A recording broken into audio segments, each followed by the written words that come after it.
विद्यार्थी मित्रों, मैं हिंदी शिक्षक प्रभात कुमार जेना आप लोगों का हार्दिक स्वागत करता हूं शिक्षा संयोग कार्यक्रम में। आज कक्षा 10वीं की हिंदी व्याकरण पुस्तक में संकलित एक प्रयोग पाठ जिसका शीर्षक है लिंग, उसकी आलोचना करेंगे। आलोचना करने से पहले चलिए आपकी तरह हमारी कक्षा में एक छात्र है जिसका नाम है अनुराग, उसका आज जन्मदिन है, उसे जन्मदिन की बधाइयाँ देते हैं। घर सजने लगा, पकवान पकने लगे, दादा दादी की खुशी की तो कोई सीमा ही ना थी और अनुराग का तो क्या कहना। अनुराग, घर के सारे सदस्य और मेहमान सब ने मिलकर जम के खुशियाँ लूटी। अब प्यारे मित्रों, आपसे सवाल है, अनुराग के जन्मदिन में फुक्का फुलाने का काम किसका था? चाचा जी का था। घर में जो मालाएं टंगी हुई थी किसने टांगी थी? चाची जी ने। मेहमानों का स्वागत किसने किया था? उत्तर निकलता है बहन ने। और जलपान किसने कराया था? माँ ने कराया था। तस्वीर खिंचवाने का काम किसका था? पिताजी का था। अनुराग के जन्मदिन पर उसके परिवार के कौन कौन से सदस्य उपस्थित थे ये देखेंगे। पिता, माता, बहन, भाई, दादी, दादा, चाचा और चाची। अब इन्हें अपनी जाति के अनुसार उन्हें अलग अलग पंक्तियों में खड़ा करें। एक व्याकरण के अनुसार अगर हम देखें, ये सारे संज्ञा शब्द हैं और इनकी दो जातियां बनती है, एक पुरुष जाति, एक है स्त्री जाति। पुरुषों में दादा, पिता, चाचा और भाई तथा स्त्री जाति में दादी, माँ, चाची और बहन शामिल होती हैं। अब अगर देखें, ये पता चलता है सभी संज्ञा शब्द पुरुष या स्त्री जाति की पहचान कराते हैं।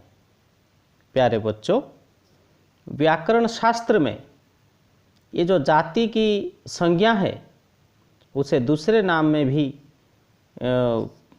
परिभाषित किया गया है।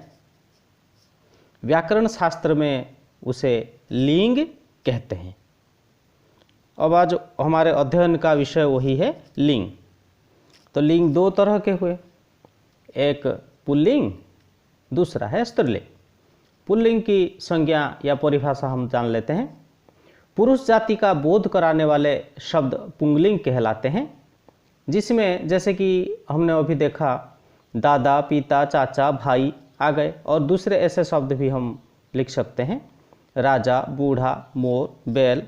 आप लोग भी ऐसे 10 पुरुष जाति के बोध कराने वाले शब्दों की सूची तैयार कीजिए। अब स्त्रीलिंग, स्त्री जाति का बोध कराने वाले शब्द स्त्रीलिंग कहलाते हैं।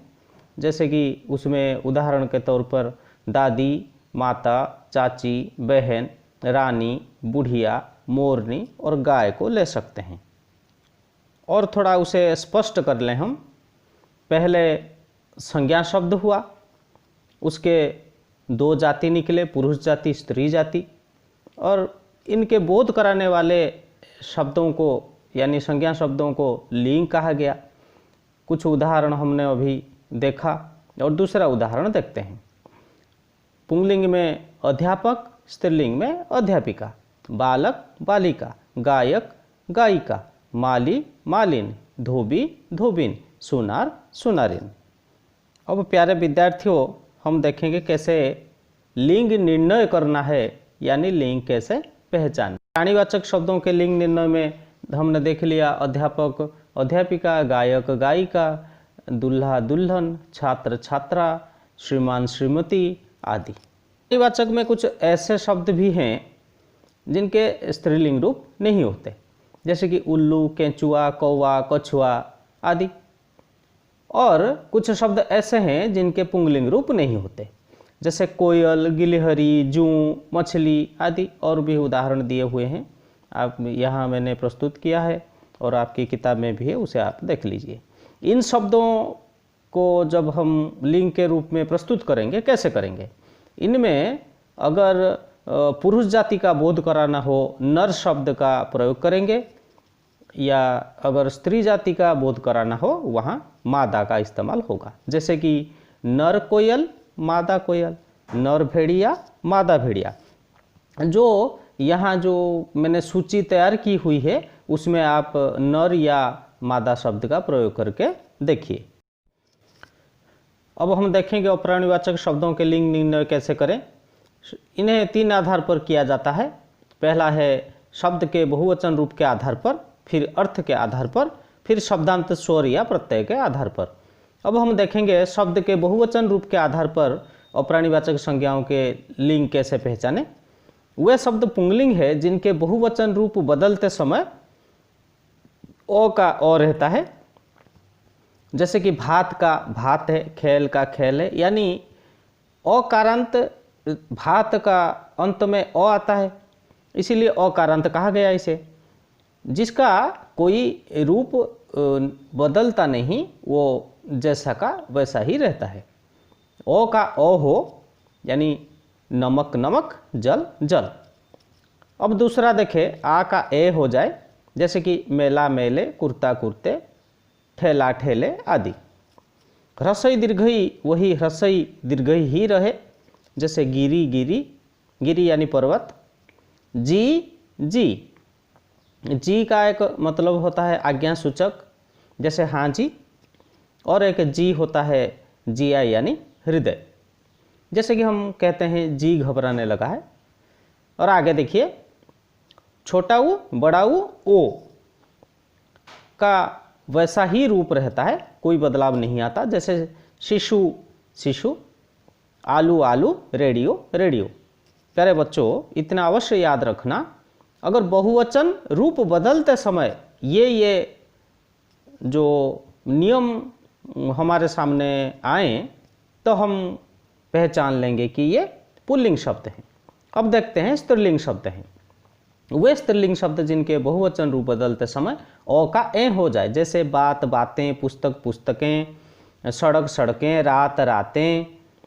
और आ का ए हो जाए, आशा आशाएं, परीक्षा परीक्षाएं। और ऐसे भी आप उदाहरण प्रस्तुत कीजिए।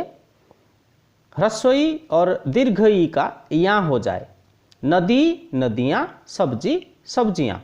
प्यारे बच्चों में यहाँ बता दूँ, जो दीर्घईकारांत स्त्रीलिंग शब्द हैं उनका अगर बहुवचन हम बदलेंगे बहुवचन में, तो यहाँ का योग होगा और दीर्घई जो है वो ह्रस्वई हो जाएगी। जैसे नदी में देखिए, नदी द में बड़ी लेकिन नदियाँ में छोटी आ गई। वैसे स्त्री स्त्रियाँ, स्त्री यानी दीर्घई और स्त्रियाँ लिखते समय हम ह्रस्वई कर देंगे। और एक नियम देखें, छोटा ऊ बड़ा ऊ ओ का ए हो जाए, ऋतु ऋतुएं, झाड़ू झाड़ुएं, गौ गौएं। इसमें हमने देखा जो छोटा ऊ बड़ा ऊ और ओ का ए हो गया, ये हम पहचान लेंगे कि ये स्त्रीलिंग शब्द हैं। अब अर्थ के आधार पर देखिए, पुंगलिंग शब्द वे हैं यानी अनाज, खाद्य, फल, पेड़, धातु, रत्न, ग्रह, द्रव। ये कक्षा 8वीं से लेकर आज तक आप पढ़ते आए हैं। अब इनमें जो अपवाद हैं उन्हें देखें। अनाज में अरहर, मूंग, मकई ये स्त्रीलिंग है। खाद्य में रोटी, दाल, सब्जी स्त्रीलिंग है। फल में लीची, ककड़ी, पेड़ों में इमली, मौलसीरी, धातु में चांदी, रत्नों में मणि, ग्रहों में पृथ्वी, और द्रव में चाय, काफ़ी, शराब और छाछ ये स्त्रीलिंग है। बाकी इस कैटेगरी में जो आने वाले शब्द हैं वो सारे नित्य पुंगलिंग होते हैं। अब स्त्रीलिंग का देखेंगे। नदी, नक्षत्र, भाषा, तिथि आदि हमेशा स्त्रीलिंग बोधक शब्द होते हैं। लेकिन नदियों में अपवाद है ब्रह्मपुत्र, सिंधु और सोन। अपवाद का मतलब है बच्चों कि ये शब्द उस कोटि में नहीं आते। अब हम प्रत्यय के आधार पर देखते हैं।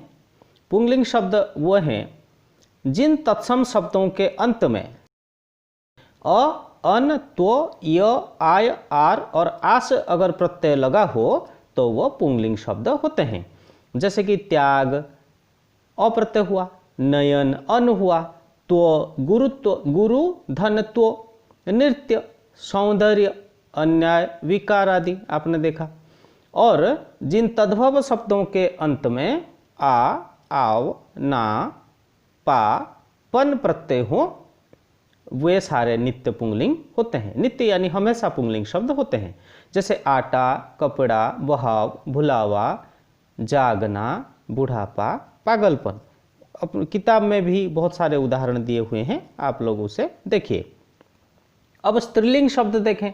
जिन तत्सम शब्दों के अंत में आ, ना, ई, इमा, ता आदि प्रत्यय हो वे सारे स्त्रीलिंग बोधक शब्द होते हैं। जैसे पूजा, प्रार्थना, छवि, महिमा, एकता आदि। और अब तद्भव शब्दों की बात देखें। जिनके अंत में अ, आई, ई, या, अन, वट, हट आदि प्रत्यय हों वो सारे स्त्रीलिंग हैं। जैसे कि भूख, लड़ाई, रोटी, खटिया, जलन, बनावट, आहट आदि। प्यारे विद्यार्थी मित्रों, लिंग के ये सारे जो पहचानने के नियम दिए गए हैं ये आपको याद रखने पड़ेंगे। अब हम लिंग परिवर्तन कैसे करें उसे देखें।